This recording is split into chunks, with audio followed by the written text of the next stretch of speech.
181 members of the Texas legislature are back with their families now that session's over, but for the most part, it was Dad who spent all those nights in Austin.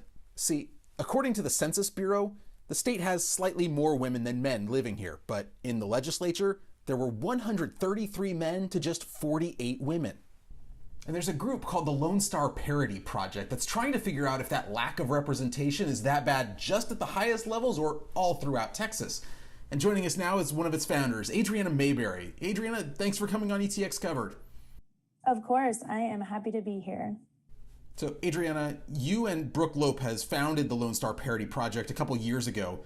What inspired you to want to do this research? Yeah, Brooke approached me when we were both in Texas going to school.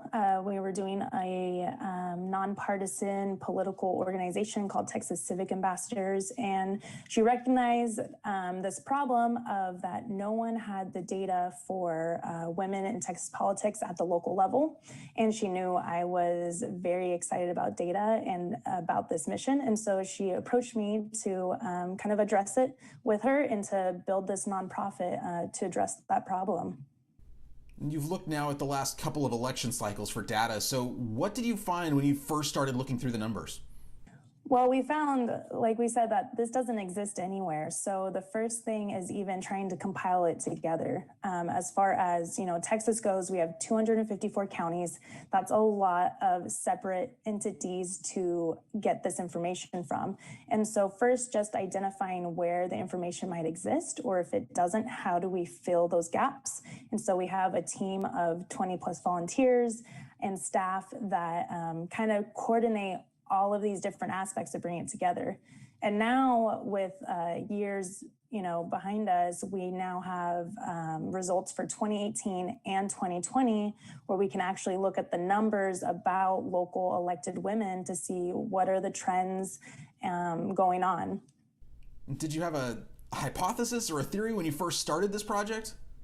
Yeah, the general talking point that we always hear is representation for Women Plus is around 25%. What people don't realize is that comes from the highest levels. So that might be like the congressional level. It might be statewide, like a governor or a railroad commissioner like we have in Texas. It might be state legislature. But what that didn't represent was county level. So we knew there's a disparity. We didn't know exactly where and what we might find as to new indicators about maybe there's something else going on when we look locally. The answer to this next question may be fairly obvious, but I still just want to make sure it gets said.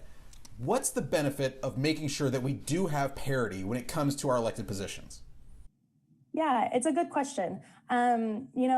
As far as we believe, it's about good governance. So we know that when we have representation of all different backgrounds, whatever that looks like, people bring different perspectives.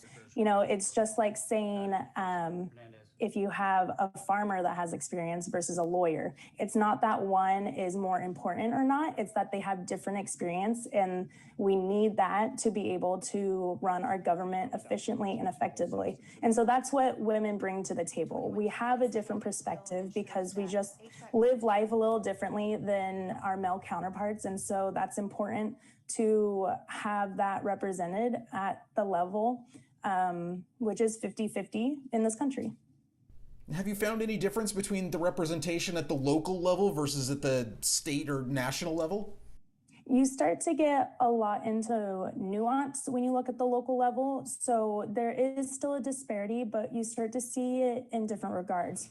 For example, what we found in taking 2018 and 2020, women tend to run for administrative roles, which might look like county tax assessor, collector, county clerk, county treasurer, and they're actually getting elected to those positions at about 85% of the time. That's way above parity. That's amazing. And I've never heard anyone say anything like that. But in the reverse, you have county commissioners, county judges of women getting elected at about 15%. And so, there's something else going on there that now we have numbers to back it. What might that be? what we conclude is, women in the media are over scrutinized and overlooked, and so they're not covered as much. So they might not want to step into these legislative roles that are more public facing rather than these administrative roles that are behind the scene, but just as important.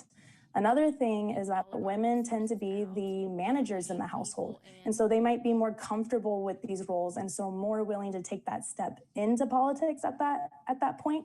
And so it just might look like encouraging more women to run for a different type of role that they might not have thought at first. More with Adrianna Maberry from the Lone Star Parity Project coming up next here on ETX Covered, including how well women are represented here in East Texas. So stay with us.